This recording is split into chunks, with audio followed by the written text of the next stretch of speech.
Hello, good evening, and welcome to the Villa Park podcast. It's me, Rich, and I'm here with your fans forum for tonight.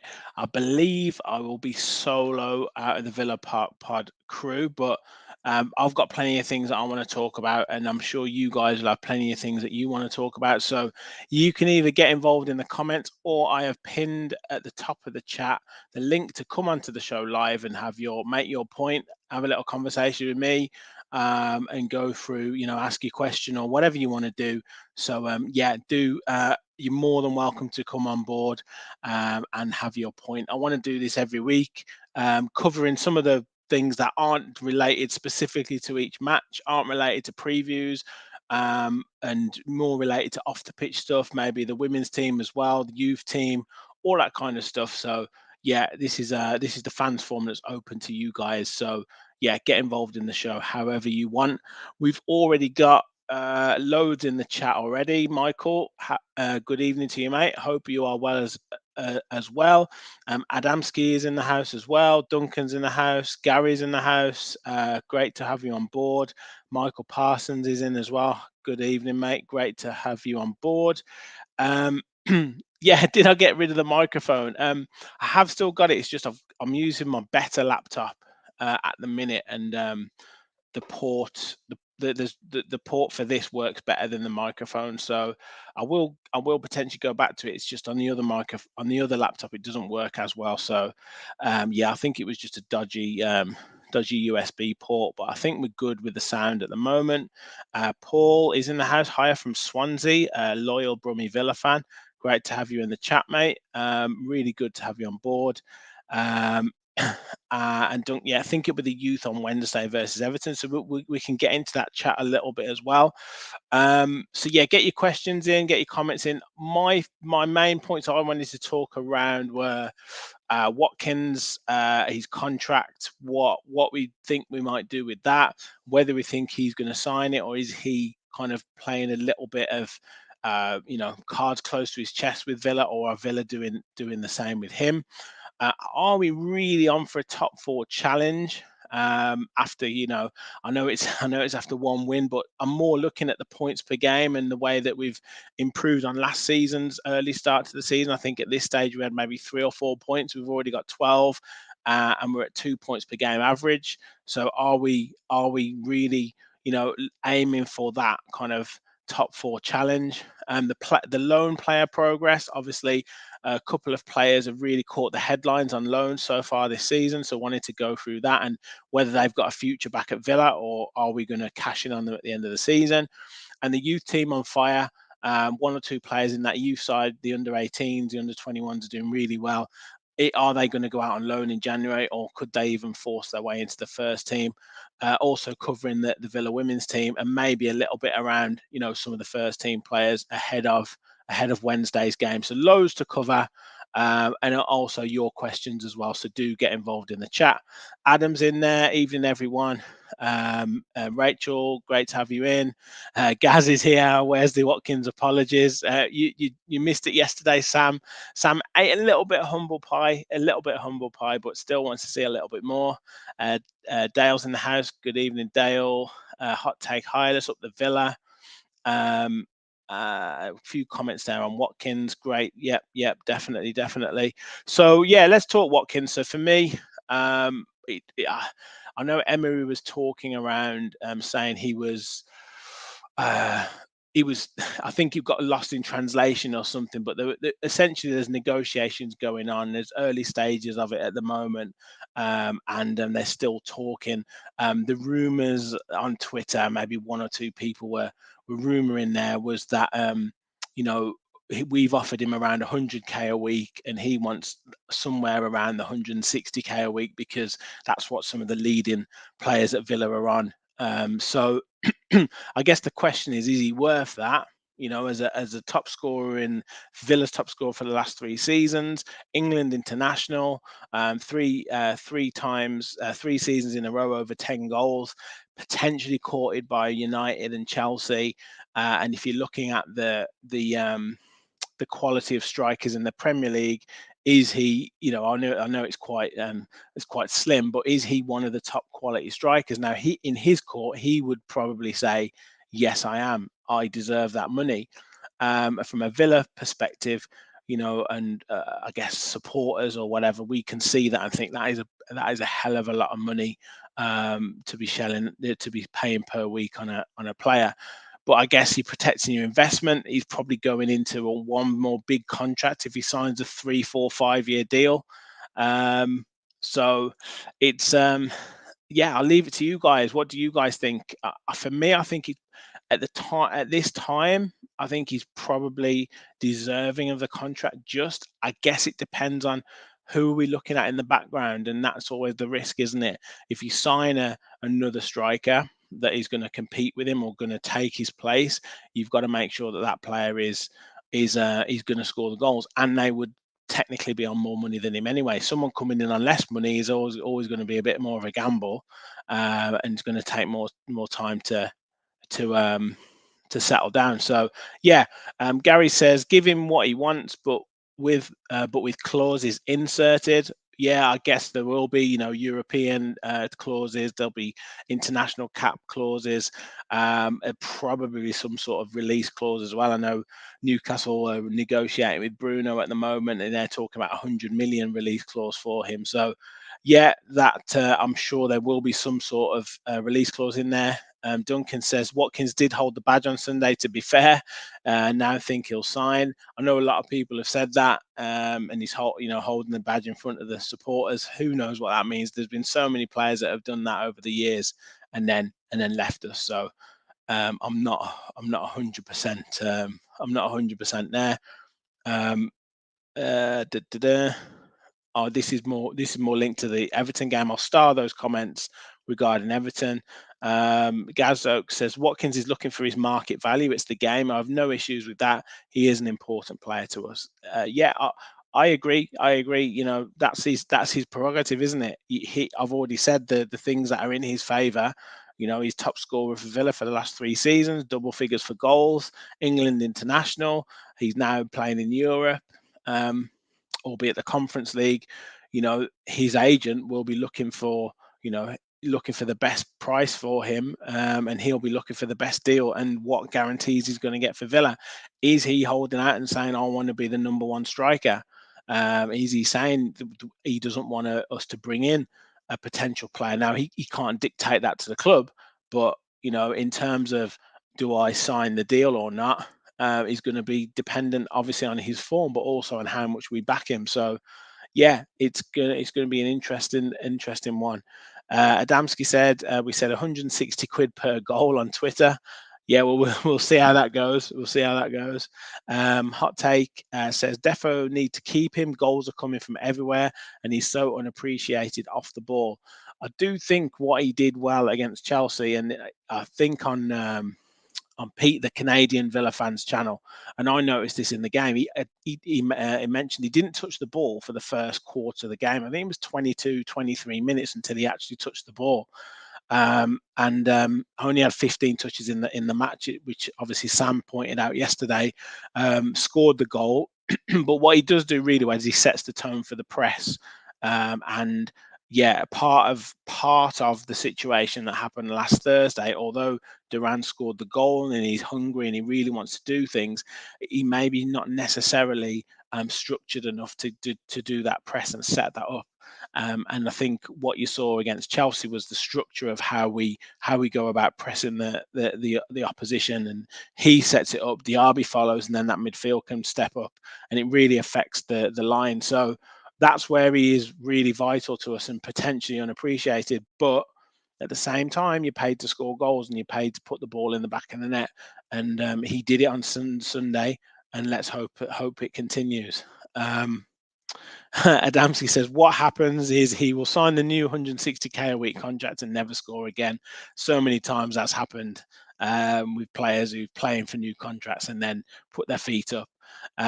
He's part of the furniture now, along with Mings, Conter, and McGinn, etc. Gaz says Watkins could move away from Villa and get that money. Also, his top quality replacement would be a lot higher. Yeah, exactly what I said, mate. You're talking if you're bringing in someone to raise the standard, then you're going to pay them 180 to 200k and above. So yeah, we've got to be careful a little bit because one, if we're going to sell him, we've got to make sure we get the money for him. Two, if we're going to offer him the contract, then we need to make sure we back him. And three, if we are going to look to move him on, then over the coming months, then we need to make sure we've got an adequate backup. So yeah, I just think, with strikers, they always take that little bit more time. Cons has obviously signed his deal, McGinn signed his deal, Ming signed his extension to his deal. Strikers are always hard to come by, so they're going to be a little bit more. It's going to be a little bit more bargaining. Adam said, wouldn't be surprised if Watkins does end up going at some point and Emery brings in his own man, or even Duran if he keeps getting better. I think it's a bit early for Duran, but I do think Emery will and Monchi will have people that they're looking at. Emery's perfectly happy with Watkins, says Gaz, and Gary said he does need competition, otherwise he and Villa won't improve. I agree, and I also think that um, we need different types of players. We need different types of strikers. We've obviously got Duran who can give us that different option. Is there someone else that can give us a little bit of a different option as well? Maybe someone who's got real, not necessarily like a Cameron Archer, because we saw, he got lost in the game with Sheffield United, and I do fear that would happen for him. But maybe, I don't know, lightning pace, but someone who can, lead the line up front as well. I know they're very, very difficult to come by, but I just think someone who's got a slightly different skill set. I do think we sometimes miss a player who can kind of break through lines and beat players through the central areas. Obviously, we know we went for João Felix and didn't get him. But someone of that ilk, I think, someone of that ilk. But we'll see. We'll see what Zaniolo can do. We'll see. Obviously, Diaby's fantastic, but we'll see. We'll see what happens. Duncan says Canadian Pete said he didn't touch the ball until the 22nd minute. Yeah, absolutely. Rachel said Watkins is a tricky one. I don't think he's worth 160k a week, but more clinical strikers are more than that. I'm still not convinced he will sign, but we may be getting closer to an agreement. Yeah, maybe after the next transfer window or within that international break. Sometimes they need to wait until there's a quiet news week when people when the big stories and people need something to hang their hats on. So we'll see what happens in the international break. Adamski said, do high wages have an impact on FFP?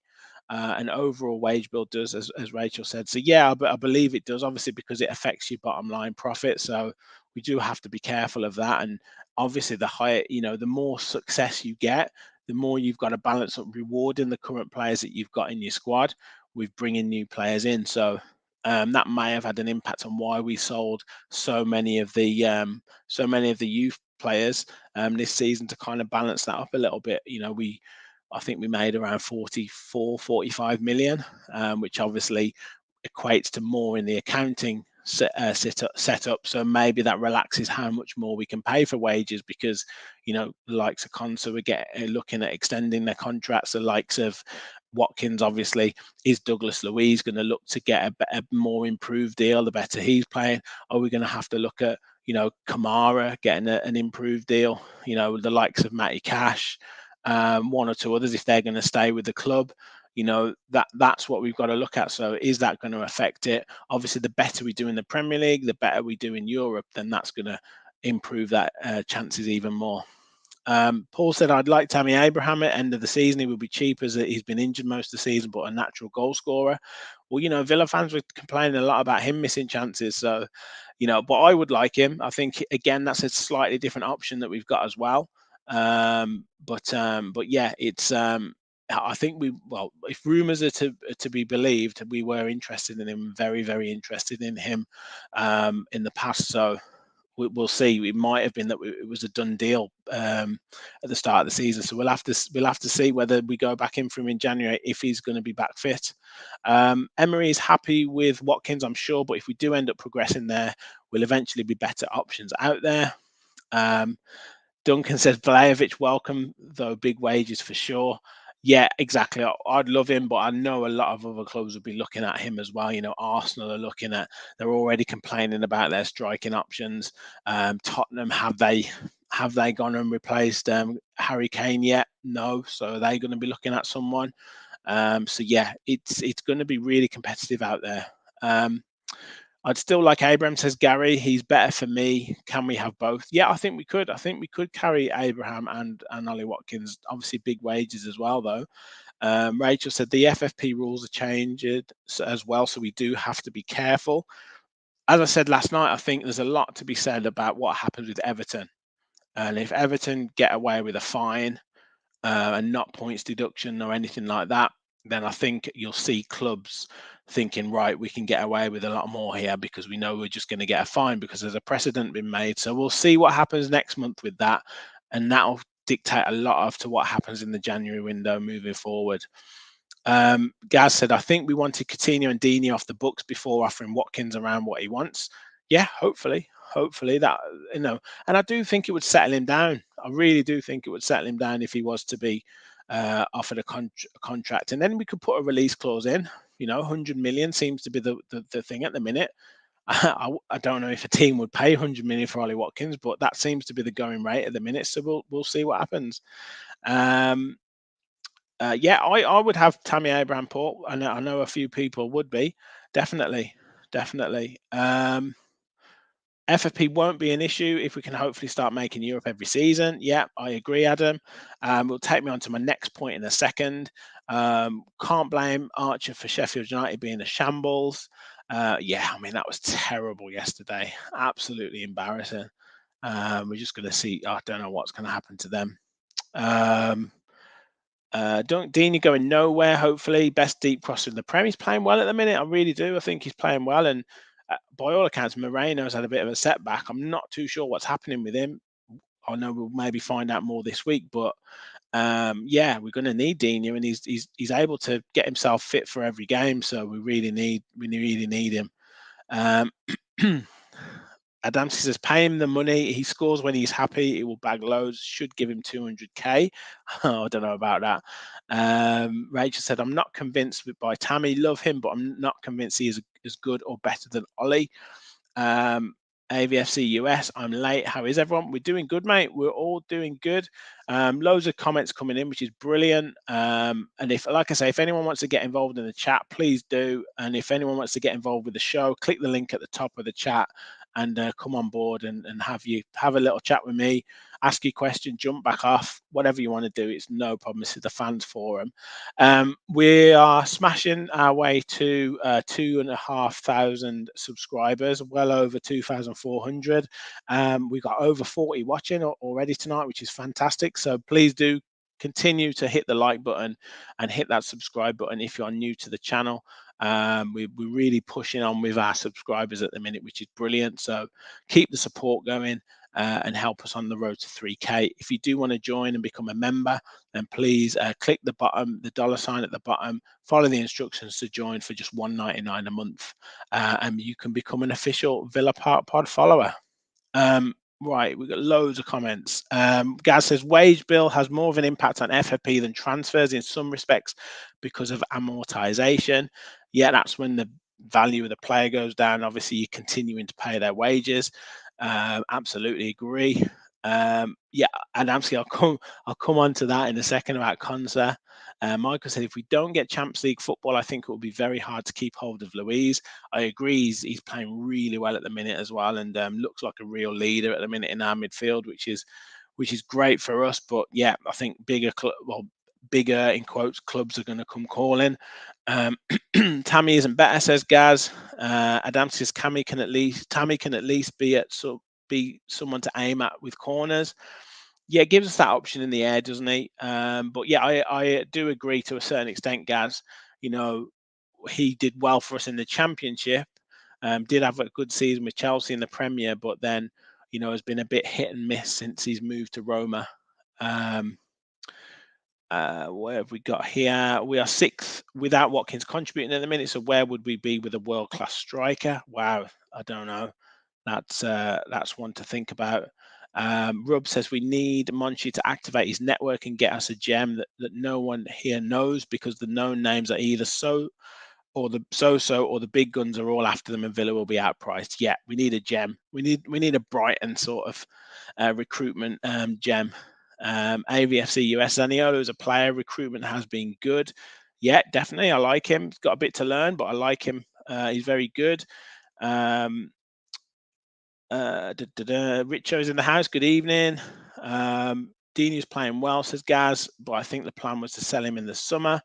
Um, Dini is a defensive liability, says Rub. Look at how many of the goals we conceded on him.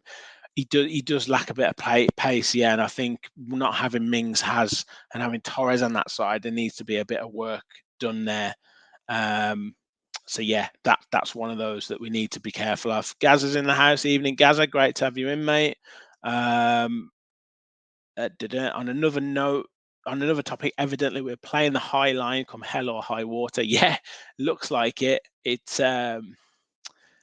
we obviously caught Chelsea offside 10 times. We seem to be more attuned to it yesterday, but it's still one of those that leaves the heart in the mouth, especially when a goal goes in and it's called back and you think, oh, is it going to get overruled by VAR? But we seem to be getting there at the minute. It's just getting that press right in front.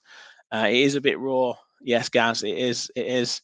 Um, Rachel said our high line is needing to adjust to all the changes, but it's getting there. It's always going to be high risk and high reward. Exactly, exactly. So let's talk on. I will come to Konza in a bit. I'll make sure Star Wars. Or actually, let's do Konza now because a few people talking about a match of the day talk about Konza in England. Yeah, it was a bit of a weird one though with Konza because I don't know if Ian Wright had done his research. I don't know about you guys, but it seemed to me like he was kind of waffling a little bit. Said he'd done well, and then they picked some clips, and he cleared the ball a couple of times, but they hadn't really done much research on him and looked at maybe some of the other games that he'd played. Like when they've done assessments on other central defenders, they've gone back to other games where they've done certain things and looked at kind of their form over the last few games, but it was just like rushed together a few clips of him in the last game, and then they said, "Oh, Dean Smith said he should be playing for England," and they said, "Oh, well, why not?" And it just seemed a bit of a like throwaway comment, but we've talked about Conser, and I put a tweet out yesterday about him stepping up, and we want to see more of that. Like I've been quite critical of him in the past in terms of not necessarily being that vocal person on the pitch, or sometimes having to go at other players when they've done something when he should really be kind of setting the example or encouraging them. But he's stepped up a little bit, which is good, and I think long may that continue. He's 25 now, just signed his new deal. Maybe he should be, kind of looking at being that senior figure in the team. I think he's getting towards 150 games for Villa, which is great. And yeah, he can't just be that kind of Rolls Royce centre half, if you like, kind of sweeping up behind. He's got to be the one to push forward now and put the tackles in and be that leader on the pitch. So I hope that really does push him forward. And yeah, a few people in the comments saying about him playing for England. I'm the same. I don't really have an opinion either way. I'm not that fussed. I know Portugal could come in for him. Angola could maybe come in for him.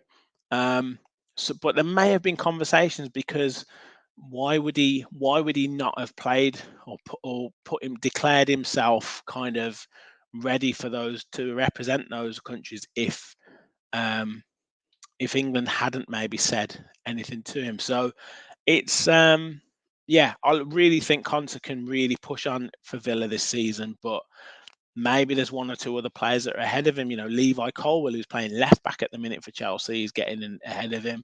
Obviously, Tamori's getting in, but isn't playing. Um, Mark Gahey's getting in for Crystal Palace. Lewis Dunk's getting in, who I do think deserves it. And obviously, Harry Maguire's still getting in. So it's he's still got a fair way to go. And I mean, for me, the England team's a bit of a joke in with all of the um, with all of the internationals. I mean, he talks about how serious these internationals are, even in qualifying. And I mean, you're playing against second-rate opposition. It doesn't really matter who we would pick to play in those games. We would still win anyway, particularly if we played at Wembley. So yeah, it's just a bit of a cop out really for me with Southgate. Yeah, a few comments coming in. Michael said he should be playing international football, but I see Portugal as his destination. agreed. Harry Maguire is obviously clear of Konsa. I do sense a bit of a bit of sarcasm there, Adam, with you. Dunk says Konsa has matched Maguire and J. Lord Samuel's clean sheet record. Yep, brilliant. And I think he's done it in 8 less games than Paul Maguire as well. Adamski said he's quite vocal too. He's learnt from Mings. Gaz said, honestly, I don't care if he plays for England at the minute. Let Southgate keep picking his chums. Yeah, the more he's back with Villa, the better. Michael says, match of the day are a disgrace and they wonder why their viewing figures are dropping. Yeah, it just seemed like, I mean, most of the time I watched them, I thought, oh, Villa against Chelsea's on third. And I thought, right, brilliant. And then they just talked about how Chelsea were just talked about Pochettino, talked about what's happening at Chelsea, what's going on wrong at Chelsea. Then they did a little bit on Villa, and it was just throwaway stuff on Conte. Didn't show the goal again. Didn't talk about the goal. Didn't talk about the brilliant saves. Like it was just like, oh yeah. And then they were like, oh, Villa have snuck into the top 6. It's like, well, we finished 7th last season. We're 3rd in the league on games, but we're joint 2nd in the league on games played in 2023. Like, surely we deserve a little bit more credit. So yeah, it's just honestly, like I say, I don't know why we bother, but yeah, it's one of those. Uh,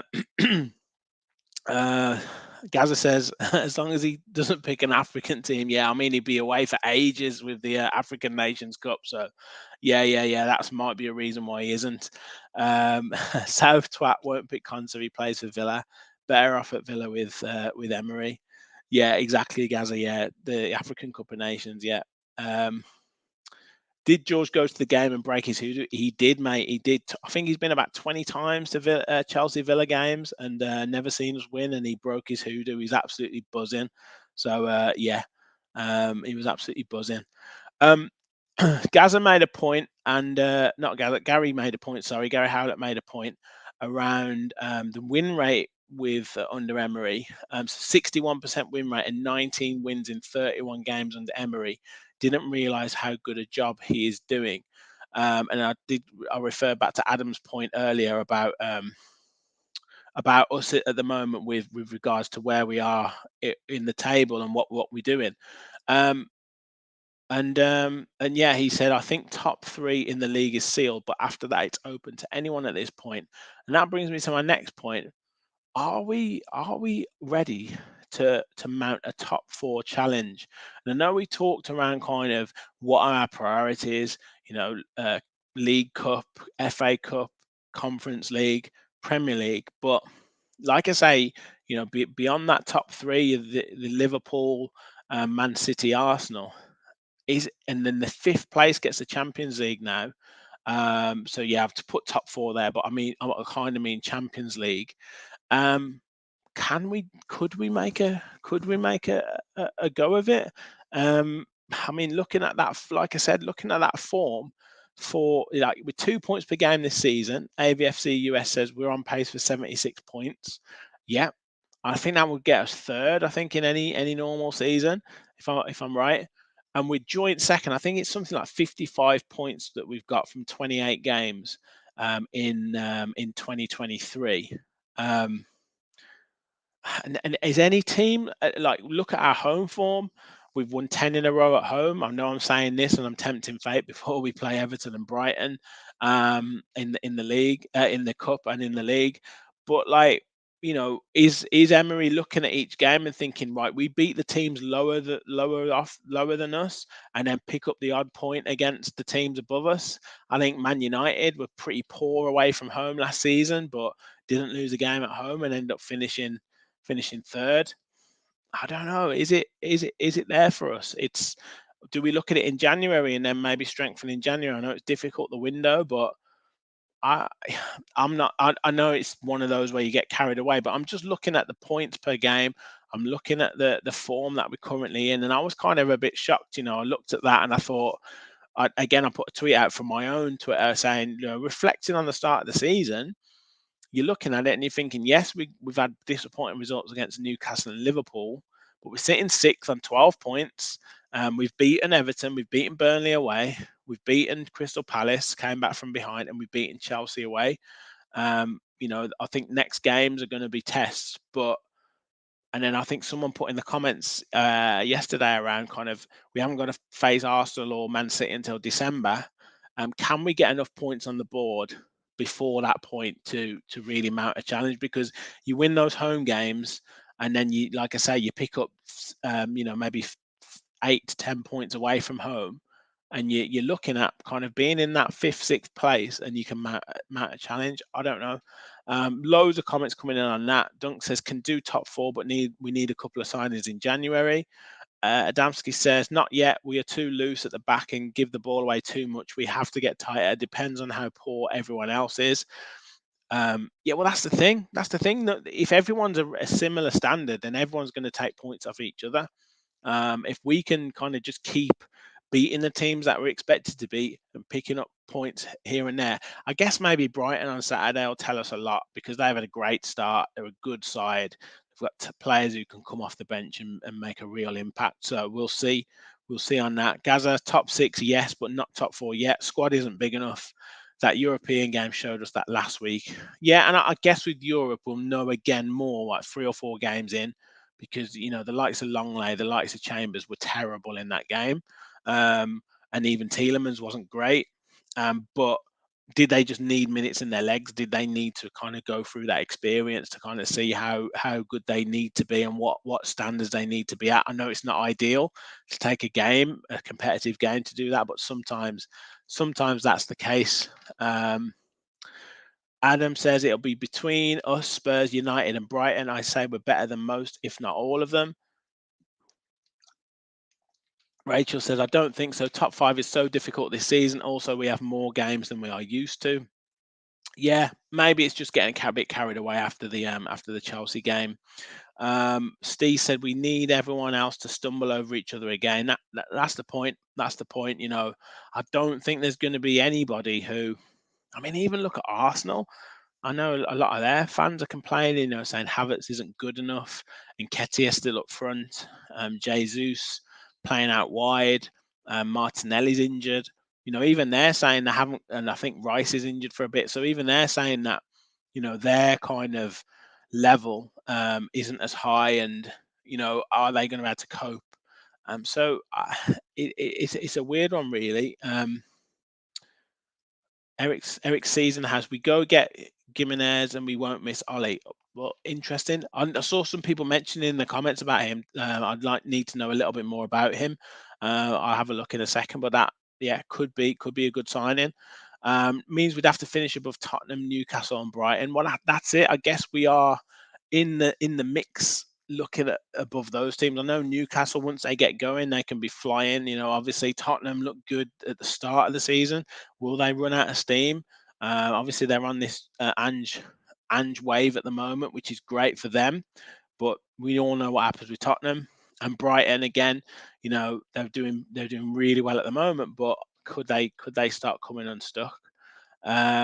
Gary says, don't understand the fascination of finishing in Europe when you could get that with a cup win anyway. Let's prioritise the cups. Yeah, Gary, I agree to a point. I think it's more the money, it's more the prestige. But yeah, absolutely, mate. If you think about it, logically, winning the Europa Conference League. I know we said win 17 games. I think it's win 16 games now. But yeah, you get into the Europa League. That's more investment, better players. Obviously, West Ham have been able to invest some of that. They're doing quite well at the start of this season. That's not a bad shout. And then obviously the Carabao Cup. If you can miss some of the bigger teams, I know Newcastle are playing Man City this week. Can Newcastle beat Man City? That takes them out of the equation. I think there's quite a few other Premier League ties. So that's a big one we can do. FA Cup maybe slightly more difficult. Teams take it a little bit more seriously, but we'll see. And Adam said they're hard to win the cup when Arsenal City make the finals every year. So we'll see at that. Rachel said it's balancing. It's all cups are great, but the Premier is what matters to most players and managers, etc. Helps us keep our players and attract others. Says AVFC US. Yeah, it does. You get silverware. It really does. Really does. Both at home too, says Adamski. Brighton will be a big test. Yeah, definitely, definitely. Adam says Brighton is a huge indicator for where we actually are. They've won 5 out of 6 so far. Yeah, and really impressively as well. Made changes against Bournemouth, beat them. I think they pretty much dominated Newcastle, and yeah, they've played very well in many of their games so far. So much can change with the January window. What will other teams do, etc. Exactly, and there'll be players that are touted around. It will be the same clubs will be after them. So that's yeah, that's the thing. That's the key. Gary said, "Are we better than Brighton?" Well, we'll know on Saturday. We tend to have the I guess we their bogey side, aren't we? Like we beat them twice last season. I think we beat them before, like the season before. I remember scoring a last minute goal against them the season where we just about stayed up. We obviously in the championship we stopped them from winning the league and helped Newcastle win the league. So I think we've generally done pretty well against them. But they're a different kettle of fish this season, definitely. Gaz says we're similar to Brighton, just not as hipster. Yeah, I mean they get all the praise, don't they? But we just quietly go about our business, like with our manager. And I think a few people have said, like, and maybe Sam said this yesterday. He's probably the on pedigree certainly the third best manager in the Prem. Behind Klopp and Pep. There's not many who are better than Emery. I know because of the Arsenal situation, a lot of people have said that soured them, but I mean, look what he's done. Look what he's doing at the minute. It's absolutely crazy, and he will. When I talked about learning from the week and making those tactical tweaks, he does it. Emery does it, and it worked to perfection. He will be absolutely buzzing that we won 1-0 yesterday. Absolutely buzzing because that will mean that everything that he put in place, everything that he set up as tactics worked because we only needed one goal to win. We never really conceded too many chances, and the keeper made this couple of saves at the big times, and his defense and his organization worked, and that's what will please him the most, definitely. But obviously, Kay said, off the back of that, we ship too many goals at the minute. Our goal difference for our position in the league is pretty woeful. That is something that I want to improve. Obviously, +2 goal difference isn't great. And then when you got teams like Newcastle winning 8-0, even though they're 3 points behind us, we slip up and they win, then they're quite far ahead of us. So yeah, we want to kind of rectify that definitely, definitely. AVFC US says Brighton gave up their goalkeeper, centre back, and 2 mids this summer. Yeah, most of them really goes to Chelsea as well, and they make about 400 million out of it. Brighton, a fantastic team, says Rachel. Adamski says, let's hope Mitoma picks up a knock. Yeah. What else have we got? AVFC US said if we'd done that, we'd be fighting relegation. Yeah, well, that shows we're just building our squad. We're building our squad. Adam said the only reason why we won't finish above those teams is goals. All those teams have more goals in them than us. We have scored quite a few this season, though. I would say that. Obviously, the Liverpool's and the Arsenal's and the Man City's definitely, but obviously Newcastle, that was a massive boost for them. But if I'm looking at are we on 12 goals this season? Fairly spread throughout the team. Yeah, 12 goals. We've scored more than Arsenal. They're on 11, and Brighton have scored 18 goals. We've scored one more than West Ham. Man United have only scored 7 goals this season. So we are the 1, 2, 3, 4. We're the sixth top scorers in the league at the moment. 6 top scorers in the league, but I guess we've got a pretty poor defense at the moment. But yeah, 6 top scorers, which isn't too bad. I guess that indicates where we are in the league, to be fair. Really random reviews. Great to have you in the house, mate. Great to have you on board. Guys, over 50 watching, which is just incredible. Just me rambling on. Thank you so much for watching. It's amazing. Hit that like button. Help me spread the word of the channel. Hit that subscribe button. We are well over 2,400, close to 2,500, well on the way to 3K. So your support is amazing. So do please hit that like button, hit that subscribe button. We got well over 100 likes yesterday, so if we could get over 50 tonight, that'd be great. So yeah, thank you very much. Steve says Brighton and Newcastle playing tough European Cups as well.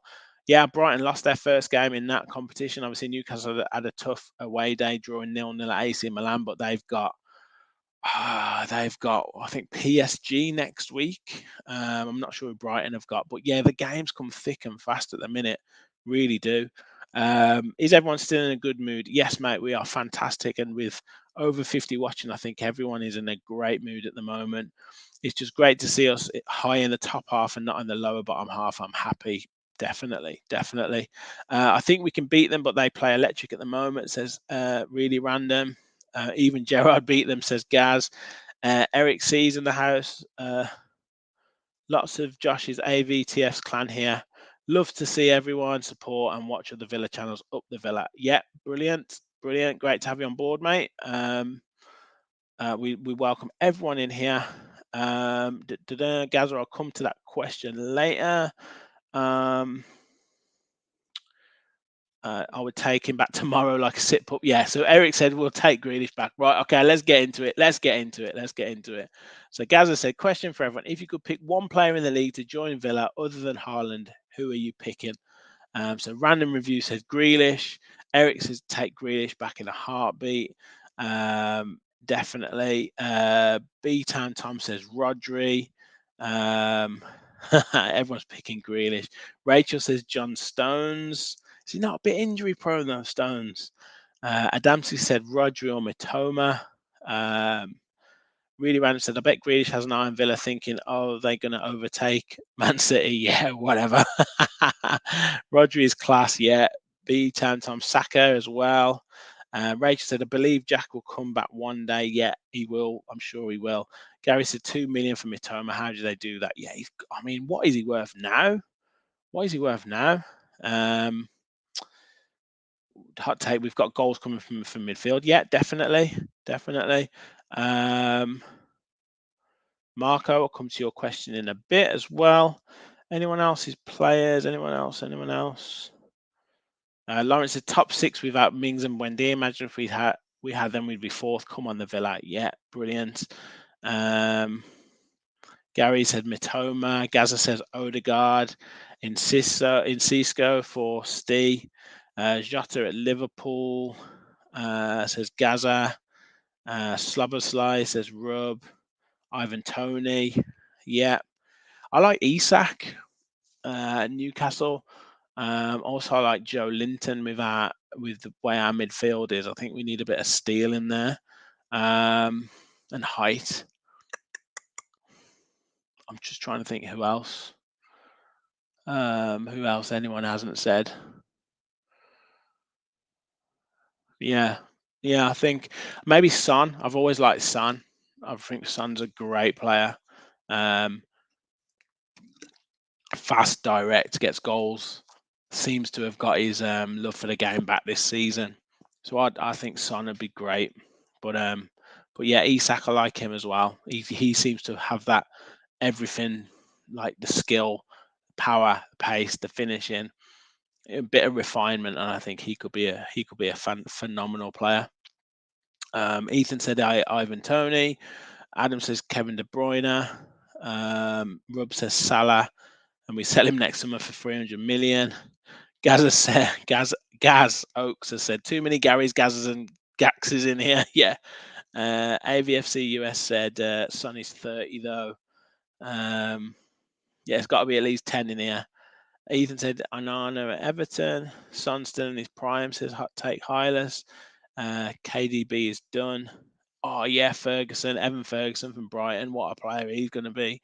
Yeah, great player. What British player would you like at Villa in the chat? Yeah, Ferguson. A British player. Is it from the Prem? Because it'd have to be Jude Bellingham, wouldn't it? It'd have to be Jude Bellingham if it's not the Prem. You've got to take Jude Bellingham at 100%. If we could, any player that we could get, British player, it's got to be Bellingham. No doubt about it. But someone in terms of young players and young British players, we've got Saka, we've got Morgan Gibbs White. All good shouts. Brennan Johnson, I wanted him. Not a bad shout either. But I did want to talk around young players and I will come back to you the comments because they're all flying in. But have a little think about this. The players on loan that we've got at the minute, the progress that those guys are making. So obviously a couple of players getting the headlines, but I think Sinisalo at Exeter's doing well. Lamar Bogard at Bristol Rovers is doing well. And we've got a lad at Bradford, I think, who's playing. We've got Revan, who's starting to get in at Rotherham. We've got Kane Kessler-Hayden, who's been a bit in and out at Plymouth. But the two kind of ones who are grabbing the headlines at the moment are Finn Azaz, doing really well at Plymouth, potentially could get called up for Ireland. Maybe he has already. I'm not too sure.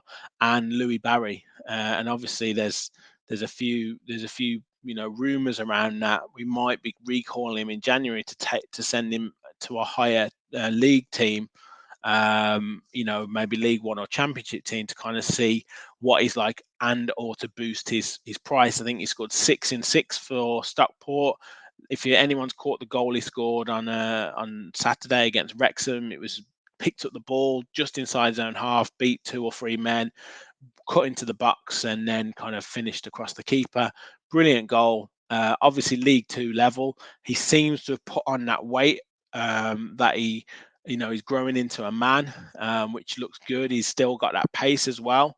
And it shows you what happens when you get to a club that really like you. But yeah, he seems to be doing great. So just in terms of like what you guys think of that, does he come back? Does he train with the first team? Does he then go into a championship or League One club? Obviously hopefully boost his value, or does he stay with League Two club and he's on the course for 25 goals or something like that this season? So what would you do with a player like that? Just while the comments coming on that, a few other people saying there's Kane there for the British player. Rachel, I love Bellingham. I can't help it. Kay says Trent. Gaz, in terms of international player, would take Saliba. Defence is our weakness. He's the best young centre back. And Dale says Tamori as well. So yeah, and AVFC US agrees on Saliba. But in terms of our younger players, our lone players, Gaza says Louis looking good right now. Gary said Barry is rising up at last. AVFC US says League Two as a 20-year-old. Yeah, it's a tough league. It's a tough level to play. It's proper football, as they say. Gaz Oak says he's a cheat code at that level. Hot Take Hyla says still believe in Barry. Hope he makes it a Villa late bloomer, hopefully. Gary said he's a Michael Owen clone and hopefully he keeps improving. Adamski says he needs to stay where he is just for the 20 goal potential. Exactly, like think of how much confidence that would give him. You run the risk of sending him to a championship or League One club, and then he has a couple of bad games, and then he kind of just goes on the bench, and he's thinking, well, if I'd have stayed at Stockport, I'd have got 25 goals. So it's one of those, isn't it? It's one of those that's a bit of a difficult balance. Gazok says he won't make it a Villa, but we want to make money from him. That's my thought. That's my thought. And I think if he gets 25, 30 goals at League Two level, then some of the clubs in League One have money, and what would we be thinking?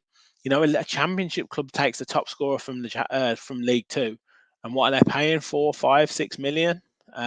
So we'll see what happens. Rob says maybe to Hull. Seems like they want to establish a partnership with Villa for young players' game time. Yeah, he's a good coach, Liam Rosenia.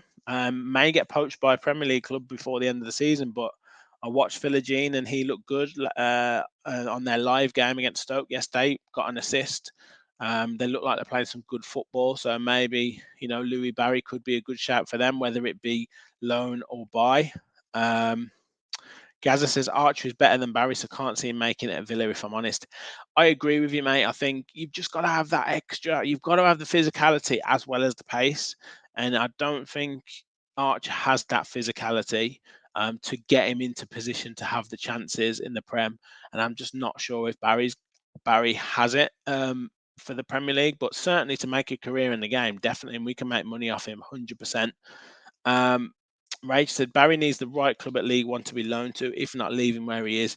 We don't want another Kane Kessler Hayden to happen. Exactly. Ethan's got a great shout on British players. Eze, yeah, I love him. Love him, Eberici Eze, definitely. And yeah, B Town Tom agrees with him as well. Kay says, bring back Barry. I think he's doing good out on loan. I think bringing him back is, what's he going to do? Are we going to play him? No, we're not going to play him. That's the problem. Adam said he gets to play at Hollywood Wrexham. Yeah. Gaz says sink or swim. It's the game, 100%.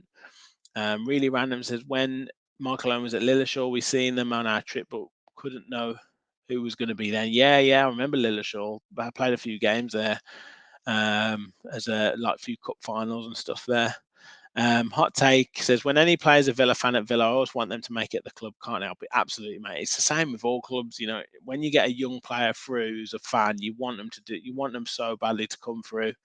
Dale says Peterborough spend money on lower leagues. Yeah, yeah, he would be.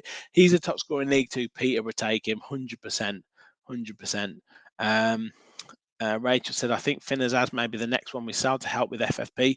Well, yeah, their manager, is it Stephen Schumacher? He was really praising him heavily after the weekend. And if anyone's seen his goal, I mean, such great skill. Like, takes it in the box, goes to shoot, rolls it across with his right foot, across to his left, and then puts it in the bottom corner. Brilliant skill.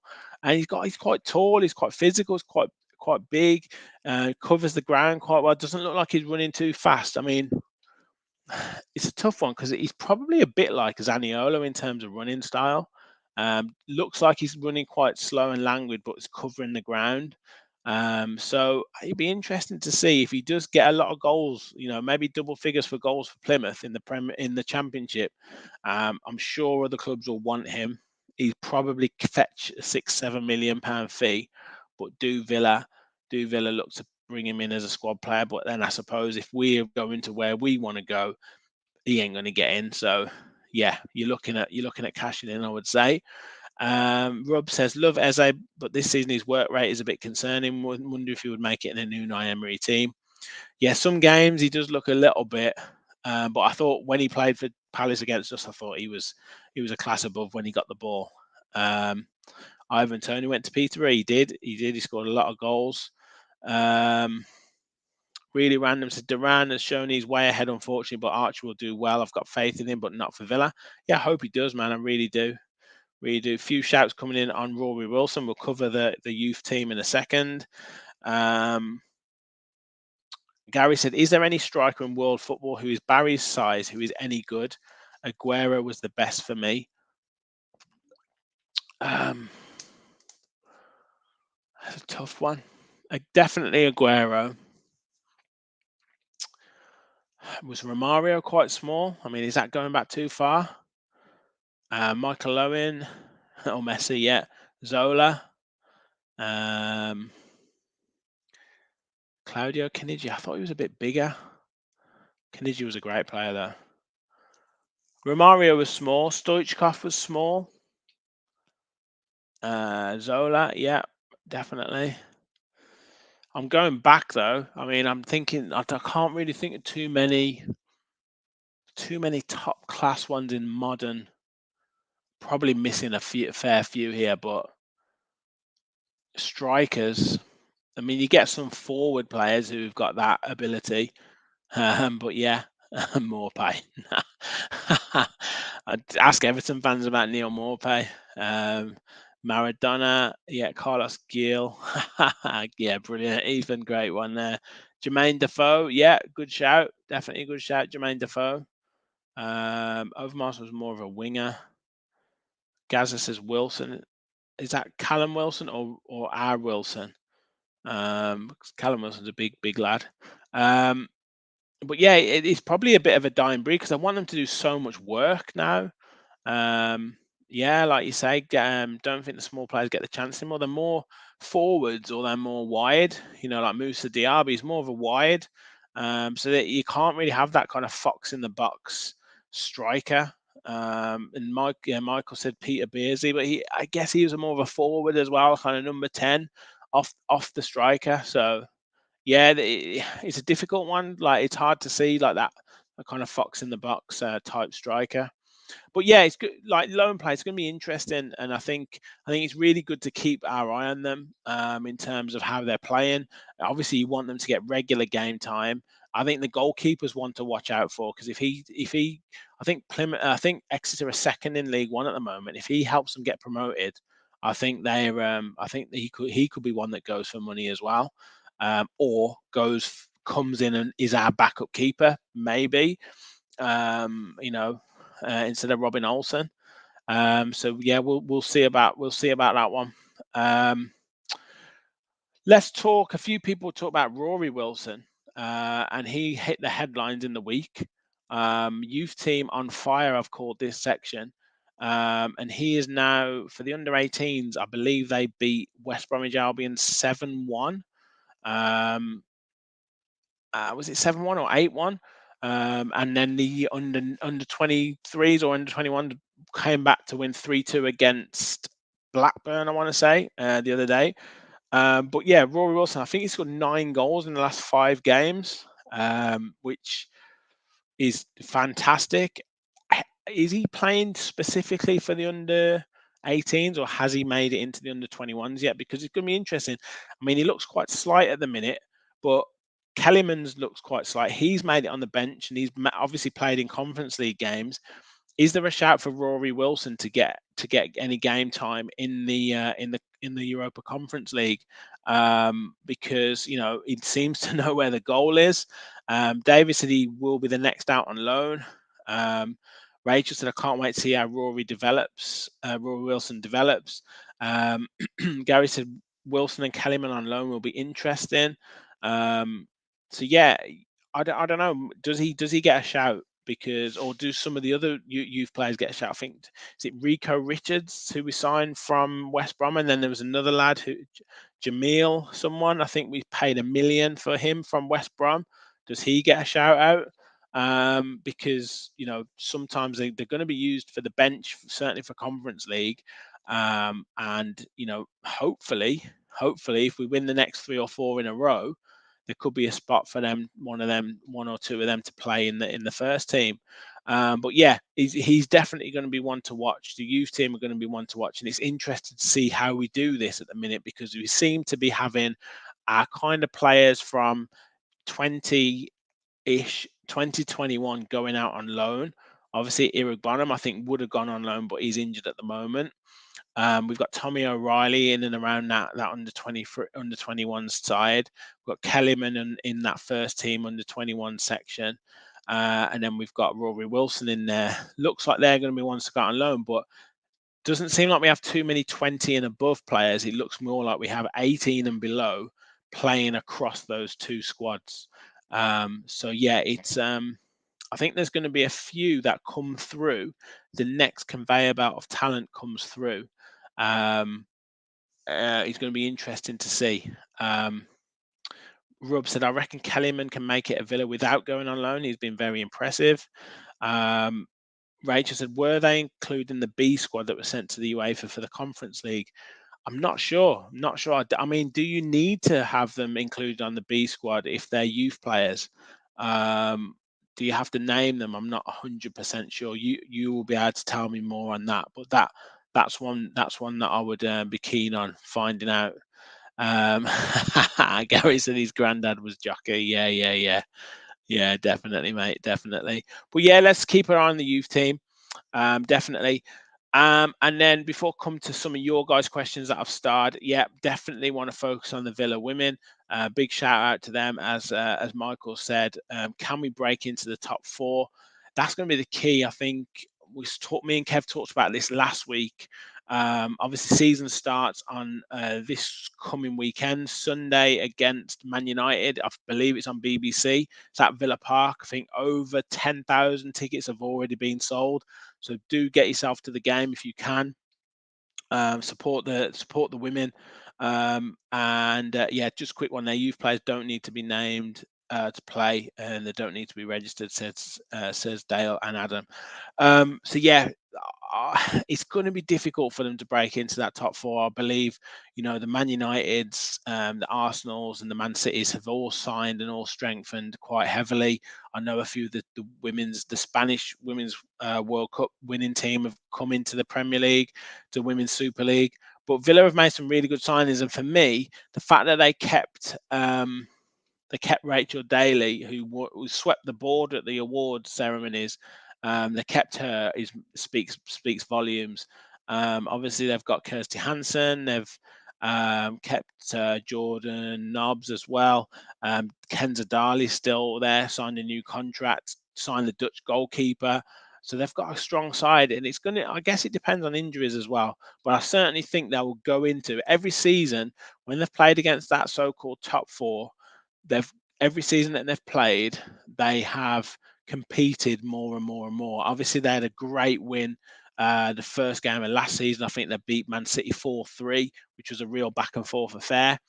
But the other games they kind of lost by the odd goal, lost in the last minute, maybe didn't quite compete. But every season they've got more and more competitive. And I believe this season, I think they will take some big points off those teams. And then, the likes of the West Hams, the Brightons, if they can make sure they beat them, and then, there's always one or two weaker sides that they'll definitely beat. They might be able to squeak into that top four, but it's almost like you've got to take one position at a time. But I think they would need to, because otherwise they're not going to be able to keep hold of. Um, they're not going to get able to keep hold of Daly and probably Kenza Dali as well moving forward. But also, in terms of us as supporters, if we can make sure that we get in, 10, 15, 20, 15, 18, even 20,000 to Villa Park, obviously that's going to put more money into the gate receipts. It means they can pay more in wages. If you can get 5,000 to Bescott when they're playing there, make sure that everyone can get there, and that will increase the wage structure, which will obviously help around the club as well, because they have to become they have to be. I'm sure they are self-sufficient, but they need to get that increased investment to keep pushing on. And eventually, I think what will happen is that women's teams will have separate sponsors, because obviously as a football club you want to have you might have a title sponsor for the whole club and then sponsor for women's and men's teams separately, because it'll just be able to bring more money into to each side of the club. So yeah, that's what I think. But I think us as supporters need to get down there and increase that ability to sign the quality players and pay the big wages, because we're seeing players going for £1 million now, over £1 million. It's gonna soon be 2 million, 3 million, 5 million, 10 million. It's soon gonna be that, because the money is just gonna keep going up and up and up. Yeah, Dale said they signed a class goalkeeper, definitely. Gary said, why do they play at Walsall? Surely they've outgrown there. Maybe, I'd hope that that's the case. I'd hope they're playing more games at Villa Park this season. I bet the groundsman's happy about that. Not. But yeah, they should be able to kind of move the goalpost quickly and get to a bigger stadium. Michael said Kenza Darley really is some player. Yeah, brilliant player, and great that Villa have her. Rachel said, I hope Villa will build them their own stadium at some point, then share Villa Park when they can. Yeah, I mean, I know Man City have done that, haven't they? I think it's a 10,000 seater stadium that is used for the under 23s, used for the women. That'd be brilliant to kind of have. I know Villa have got that kind of thing at Bodymore, but I don't certainly doesn't hold that many supporters. But something like that, building a stadium at Bodymore Heath would be fantastic. So that would be something that I would echo. But yeah, they're playing Man United this Sunday, 12:15, 12:30 kickoff, BBC One. Let's get as many people down there as we possibly can. Big, big, big season for the Villa women. And there's going to be so much more coverage of the women's game this season because of the World Cup. I think they've got the Nations League. They've got the Olympics next year as well. Great Britain women are having a team in that, so there's going to be so much coverage of the women's game that'd be amazing if Villa.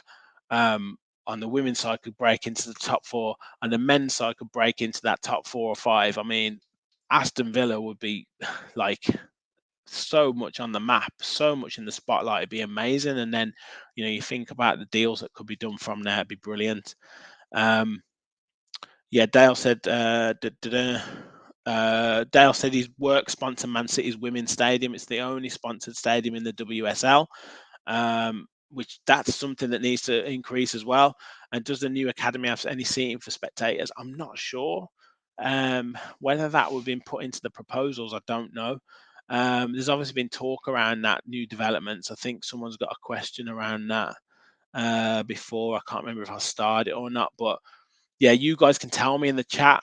I know there was something around like the developments are on track and something like that. They're still going to do this, still looking to do this warehouse thing that's going to be in the old kind of Stumps building, but then um, maybe develop it from there.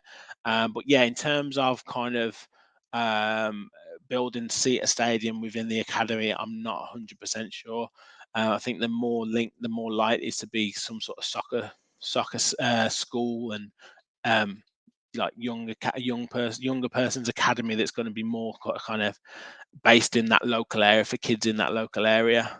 It's called the Joy Stadium, as Dale said. Um, just before I finish up, let's just see if we've got any more questions.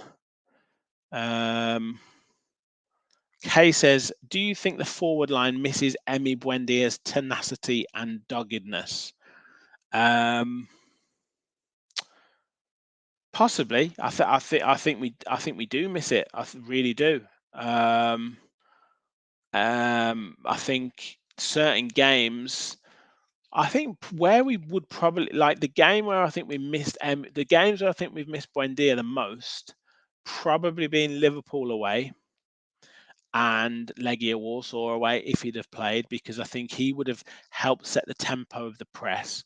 And I think sometimes he's one of those players who doesn't care about the opposition that he's facing. He doesn't care. He's just going to go in and put the challenges in. He's going to go and put himself about. And I think sometimes you need that type of shithousery, so to speak, to kind of think, right, stick two fingers up to whoever you're playing, and then you go from there. So I do think we've missed that.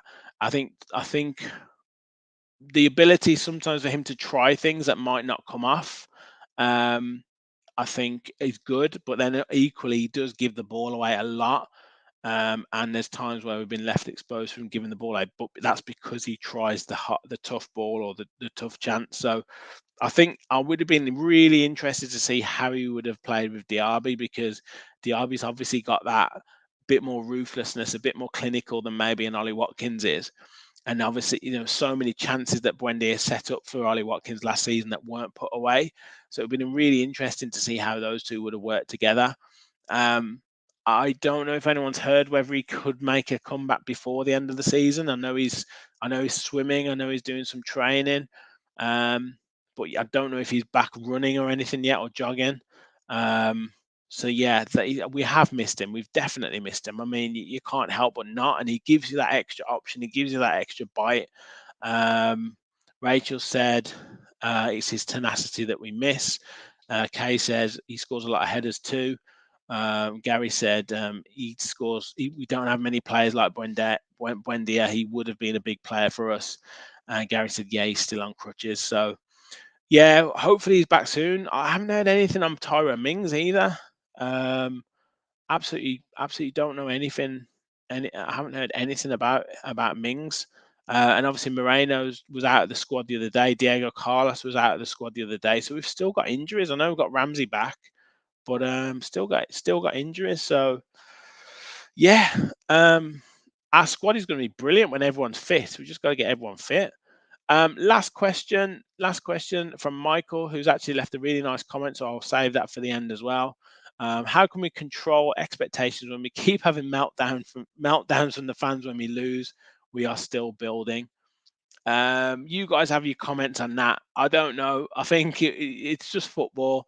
In the emotions after the game, I think um, everybody is kind of high on that, whether we win or lose. So when we win, we're going to qualify for the Champions League. We're going to win the league. We're going to do this.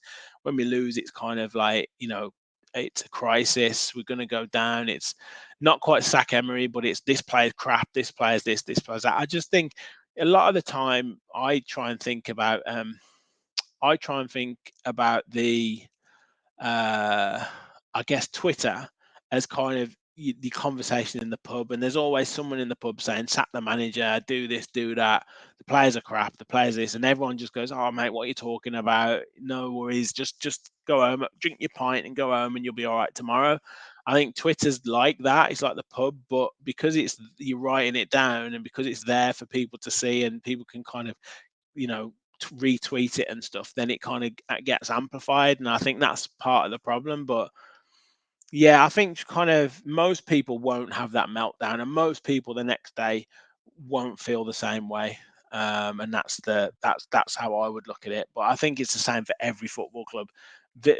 Chelsea fans are talking about sacking Pochettino already, and he's 6 games into the season. It's crazy. So yeah, we're certainly not unique in that element. Um, so yeah, I think we just have to keep with the meltdowns. Unfortunately, I think we have to cope with the meltdowns because we get the highs as well. Ray just said, I saw a pic of for Emmy Buendia's baby gender reveal, and his leg looked like it buckled. Still a long way away. AVFC US says the silence remings is worrying. Gaza said expect them both to be out till next season. To be fair, anything more is a bonus. Gary said, Am I doing an Everton podcast? We are. We'll be doing a pre-record, so I'll just release it as a video Everton podcast, so match preview on that. I'll be doing talking tactics as well tomorrow, which will be out hopefully lunchtime with Gaz. With Gaz, yeah, with Gareth, another Gaz, but Gareth this time. So that'll be out lunchtime, hopefully tomorrow, and then in the evening we'll do the match preview, but it won't be a live. And then we'll be back also Wednesday. I'll do an instant reaction for Everton. Thursday I'll do a live match preview for Brighton, and yeah, and then we'll do match reactions and the usual shows across the weekend. So yeah, we'll be doing that. Adamski's got to go. Be well and safe, everyone up the Villa. Yeah, great to have you on board. Yeah, I think that does us for tonight. I think you guys have kept me entertained. Lawrence says thanks, Rich, for this entertaining podcast up the Villa. Thank you guys for watching. I mean, over 40 people, over 50 people, sorry, have been watching at one point. It's amazing. Well done, Rich. Fantastic show tonight. Thank you for airing our opinions and questions. Absolutely. And AVFC, yes, this is fun. This is what I want it to be. I want to kind of have the shows that we do, match reactions and match previews as that, and we talk around that, and then kind of the kind of this one can be a little bit of everything, bit of a free for all. Talk around other issues that are going on at the Villa, on and off the pitch, women's team, all that sort of kind of stuff. So yeah, thank you guys for watching. Thank you for getting involved in the show. As I say, I'll always pin the link at the top of the chat if anybody wants to come on with me. Obviously, hopefully, Kev and some of the team will be on future ones. But yeah, really enjoyed it, guys. Thank you so much. Make sure you hit the like button, hit the subscribe button if you're new to the channel. We're, like I say, we're on the road to 3K. Love doing this stuff, so you guys keep me entertained as well. So amazing stuff, and thank you for all your support. I'll be back later on this week, loads of shows, so keep the notifications on. And as always, remember, we all follow the Villa. Thanks, everyone.